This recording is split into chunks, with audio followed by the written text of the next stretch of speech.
events. Isabel's going to start, and then Sarah will go second.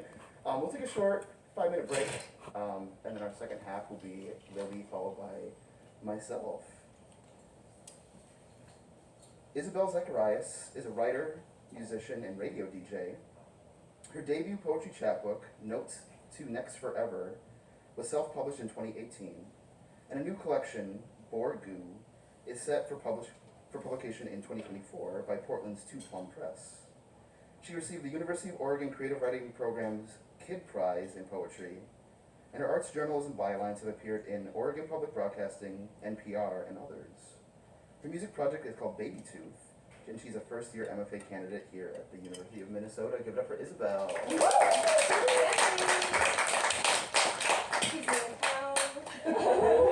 Hello. Yeah, I've been in this program for like 10 seconds. I just moved here. So thank you to John and Paula for organizing this reading, and I'm actually honestly honored. I know that's like the thing you're supposed to say, but I really am, just to like be in this program and get to know everybody, so thanks. Also, because I am so new, I was like, oh, I'm just gonna read some old things, and then I was like, wow, actually we've been writing a lot this term already, so I'm gonna read some new things. But I am gonna start with an older thing. So I'm gonna move this to 2. This is called Captions 1 and 2. Last porch peach of the summer and the first indoor sunset of the fall, or something less tidy, like 2 pictures of my hand, 2 fading things I did not succeed in catching. Right hand takes souvenir photo flattering, left in 2 seasons. In case you know, the shadow still lengthening, doesn't fold up this time.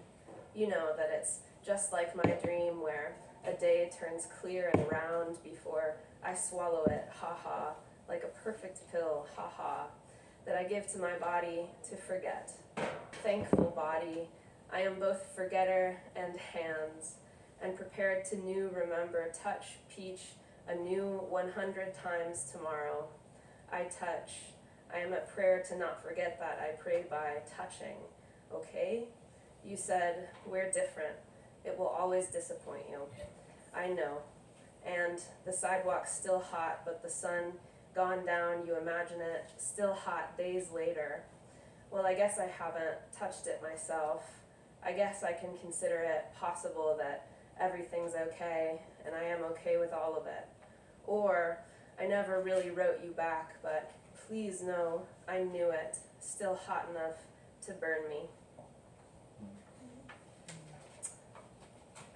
These next few poems are about watching movies. Something I've kind of been writing about a lot. This is called My Life in Art, and this is a bunch of new ones now. Asking you again to turn it down, your body weight around me, leg half fallen asleep. Fassi and Mia just don't look themselves in these costumes. Someone is making a serious face, you say. Shh, this is the part. Wait, what? She's supposed to say, why'd you make me wait so long? In my head, she was yelling her lungs out like, peace out, asshole. It's a movie, you say. Skip ad in Halloween is at Petco. This week's Red Hot Hy-Vee deals. We don't make sense. We make chicken, Miss Air. Rail thin and swinging down the lane, snaking out from her captor's Victorian battlement. I wait 30 more seconds in 2011 for the part where he calls her his master. Avoiding your gaze, I say in the book, the best part is when he says the word master.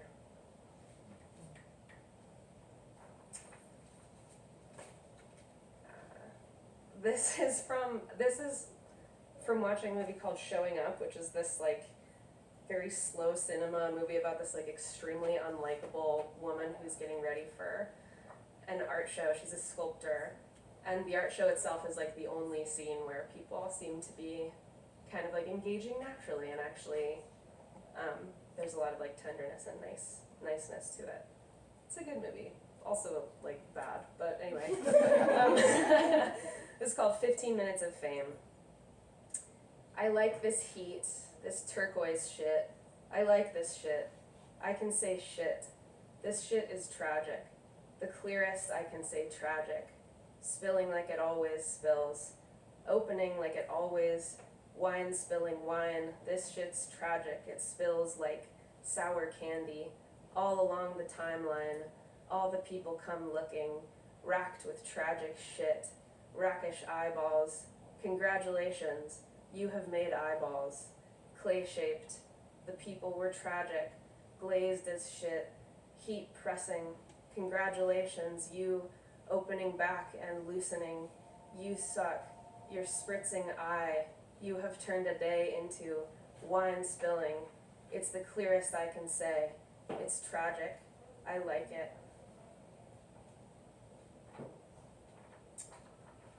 Okay.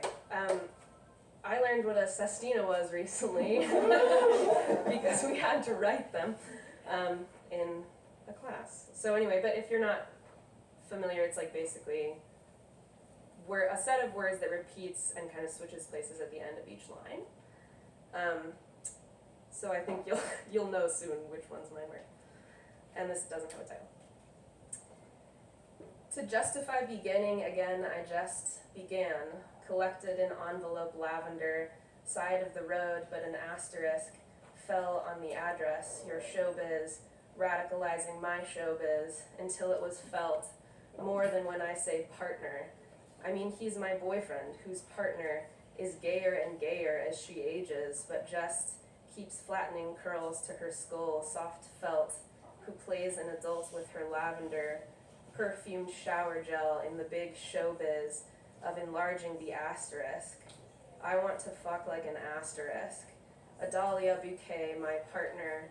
In the cover story of my life in showbiz, I will read both winningly naive and just, dressed in a bisexual dress of lavender, stitched with bisexual felt. Was that spit or a raindrop I felt? And which way's the way to the asterisk? I've named the paint lilac, not lavender. I have packed it and shipped it to the partners. The morning spills onto the table. It's just water, don't sweat it, that's showbiz. Our first date glitzing with showbiz. Futurism plays in my behind-eye film of felt feelings on repeat. If there is any just world within this world without an asterisk, for once I can become your partner, not girlfriend, not wife, not lavender. What to do with all this lavender, blown into the wet streets in this showbiz season with a see you later partner, in the middle of a year that felt defined by your mouth's quick asterisk, movement over my clasped fingers, just enough for my lavender sleep to just barely remember its showbiz asterisk, enough to barely feel that partner felt.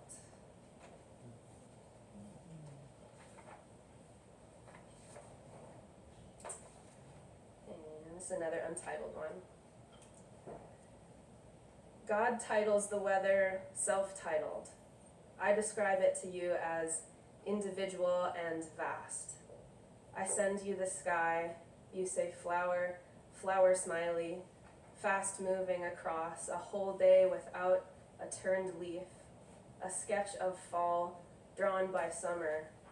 Ran out of room for the head, so I drew it beside instead, ungluing my thought from who edits my thought. My psychologist says toolbox, for when, like now, my desire is waxing for sadness and the romantic drama of clouds.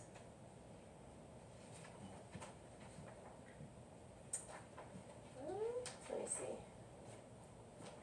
Yeah, just a couple more. This is called Welcome to Your Good Girl. I've been doing something unforgivable, and you're welcome for stopping it now. And that is a short talk. This, I think, might be my last one. It's called The Gift of Therapy by Irvin D. Yalom, languishes shelf-bound beside her. She goes, let's slow down. I go, what kind of animal? She goes, this kind and that kind. I go, well, he's not a dog. He was my friend.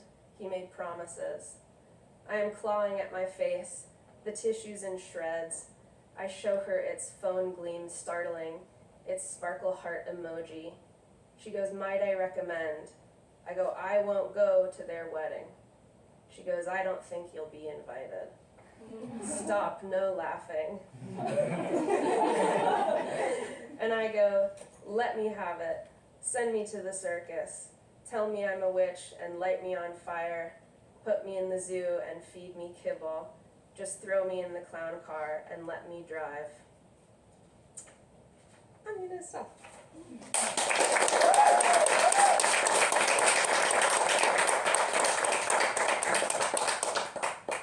Thank you, Isabel. One thing I forgot to say is I'm not the official MC for this semester. That's Julia, who's a first-year student, but she couldn't be here, so I decided to Reprise your role. generously step in. Next up is Sarah. Sarah Sicardi is a writer, essayist, and occasional critic from Southern California. They've received fellowships from, is it Kundiman? The National Book Critics Circle, American Short Fiction, and is it Periplus? I screened these before, I promise. Formerly trained as a scientist, they also have degrees in biomedical engineering and computer science from Johns Hopkins University. I learned that today. Pick a struggle.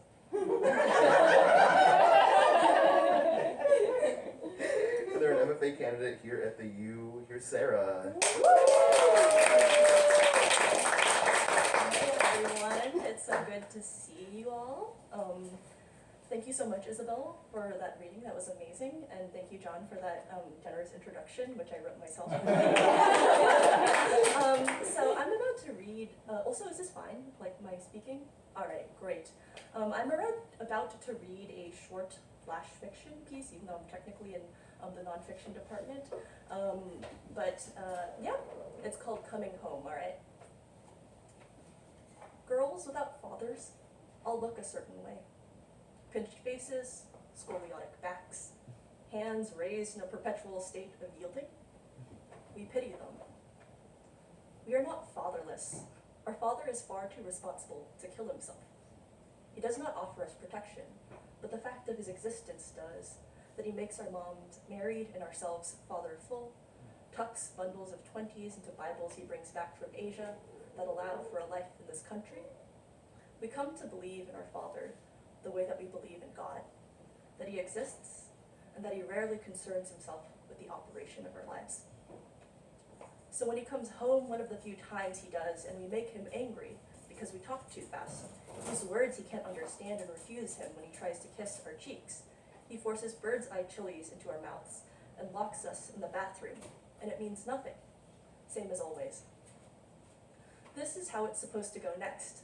Lou climbs into the tub first, makes a space for me in her lap. She tickles the inside of my ear with her ponytail. We mouth our apologies. We have to be quiet. The walls echo even the slightest noise.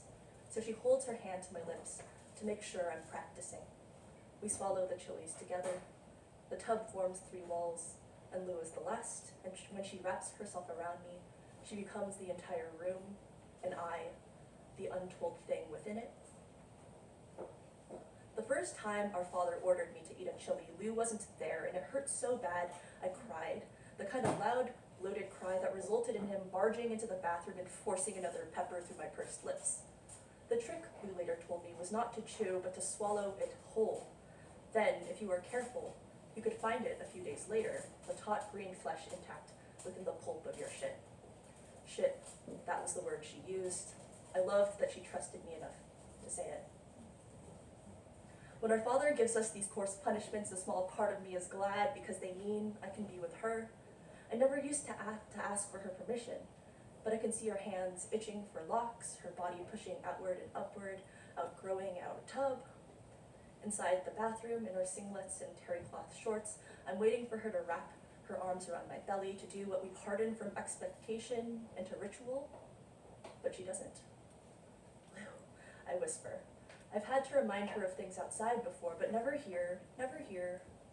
I find her hands with the back of my own hands, the way you might approach a wall swollen by fire.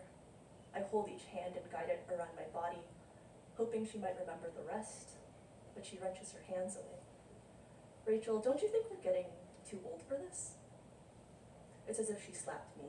I unhook the pepper from beneath my lip, spit it into my hand, digging the seeds out with my nail. She should know better. She owes me. She knows she owes me. There was that time she was supposed to be watching me when Mom was at work. We were never allowed to have guests because they could ransack our home or report our aloneness to the authorities. But she'd invited her friend anyway. Their assignment was due tomorrow and they had to finish. High school grades were important for college. The door to her room was open and I came in with a bowl of sliced pears. And they weren't doing anything, really. They was playing with the skin on the other girl's knuckle, pinching it, letting it go, pinching it again. She held her hand around the other girl's neck as if she owned her, tucked her chin into the other girl's collarbone, smelling the groove of her neck when she saw me. I pretended I hadn't seen anything, went into my room and finished the bowl of pears myself, but after the other girl left, Lou held my shoulders and shook me carefully and firmly, like a puppeteer shifting a marionette from foot to foot.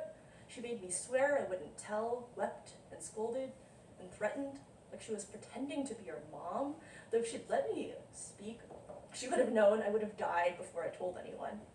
That was Lou's one deficiency, her lack of trust in me, my faith, this thing between us deeper than affection.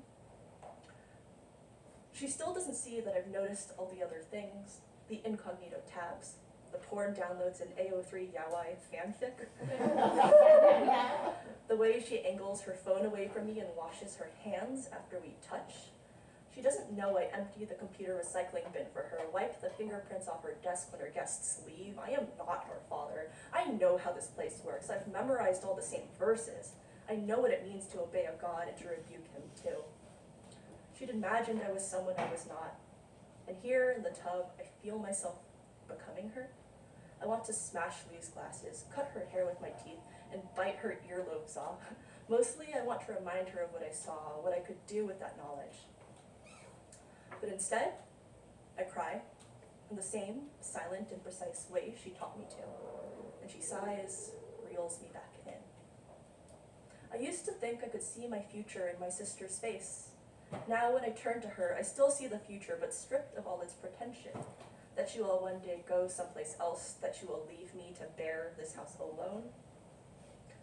When our father is ready for us to apologize, we go outside to the dining table where he awaits. There grows a pile of tissues at the table. In America, he's always sneezing, large, brackish sneezes that leave wads of phlegm between his fingers. Every time he comes, he litters a trail of tissues and we follow, picking up after him. Only later do I realize he is allergic to this country, this place he takes us to turn into something more dangerous than he is. We say sorry to him, though really we mean go away. And it works. He doesn't respond, but something in his face loosens. Despite all his failings as a man, he is never reluctant to forgive. And then a week later, he does. Go away, I mean.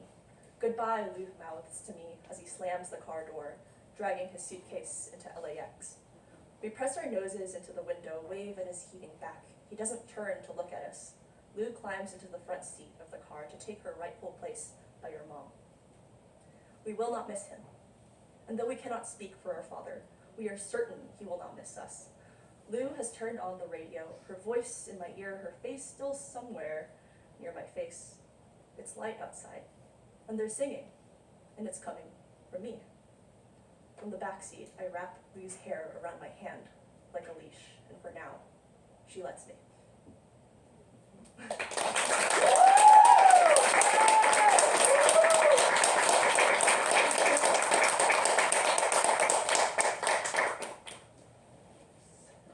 Thank you, Sarah. Thank you, Isabella. That was so good. Let's take a 5-minute break.